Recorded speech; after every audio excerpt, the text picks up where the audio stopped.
ಶರಣ ಸದ್ಭಕ್ತರಲ್ಲಿ ವಿನಂತಿಸಿಕೊಳ್ಳುವುದೇನೆಂದರೆ, ಕೊಪ್ಪಳ ತಾಲೂಕು, ಕೊಪ್ಪಳ ಜಿಲ್ಲಾ ಬೇವಿನಹಳ್ಳಿ ಗ್ರಾಮದಲ್ಲಿ ಮಾರುತೇಶ್ವರನ ಕೃಪಾಶೀರ್ವಾದದಿಂದ ಮತ್ತು ತಮ್ಮೆಲ್ಲರ ಸಹನೆ ಸಹಕಾರದ ಮೇರೆಗೆ ದಿನಾಂಕ 29/4/2026 ಬುಧವಾರದಂದು ಘನಮೌನಿ ತ್ರಿಕಾಲಜ್ಞಾನಿ ತಪಸ್ವಿ ಚಿಕ್ಕೇನಕೊಪ್ಪದ ಚನ್ನವೀರ ಶರಣರ 31ನೇ ಪುಣ್ಯ ಸ್ಮರಣೋತ್ಸವ ಮತ್ತು ಶಿವಶಾಂತವೀರ ಶರಣರ ತುಲಾಭಾರ ಕಾರ್ಯಕ್ರಮ, ತಟಸ್ಥರ ಶ್ರೀ ನಾಗಭೂಷಣ ಶಿವಾಚಾರ್ಯ ಮಹಾಸ್ವಾಮಿಗಳ ತುಲಾಭಾರ ಕಾರ್ಯಕ್ರಮ ಹಾಗೂ ಶತಾಯುಷಿಗಳಿಗೆ ಸನ್ಮಾನ ಸಮಾರಂಭ, ಗುರುವಂದನ ಕಾರ್ಯಕ್ರಮ, ಶರಣರ ಹಿರಿಯ ಒಡನಾಡಿಗಳಿಗೆ ಶರಣಶ್ರೀ ಪ್ರಶಸ್ತಿ, ಗವಿಸಿದ್ದಯ್ಯ ಹಳ್ಳಿಕೇರಿ ಮಠ ಇವರಿಂದ ಜಾನಪದ ಸೊಗಡು ಹಾಗೂ 5 ಜೋಡಿ ಸಾಮೂಹಿಕ ವಿವಾಹಗಳು ನಡೆಯುತ್ತವೆ.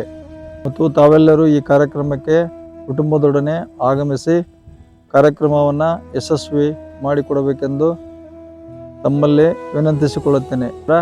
ಗವಿಸಿದ್ದೇಶ್ವರನ ಮಹಾಪ್ರಸಾದವಿರುತ್ತದೆ. ಎಲ್ಲರೂ ಪ್ರಸಾದವನ್ನು ಸ್ವೀಕರಿಸಿ ಮತ್ತೊಮ್ಮೆ ಕಳಕಳಿಯಿಂದ ಶರಣ ಭಕ್ತನಾಗಿ ಬಸನಗೌಡ ಪಾಟೀಲ್ ಅವರು ಬೇವಿನಹಳ್ಳಿಯಿಂದ ವಿನಂತಿಸಿಕೊಳ್ಳುತ್ತೇನೆ.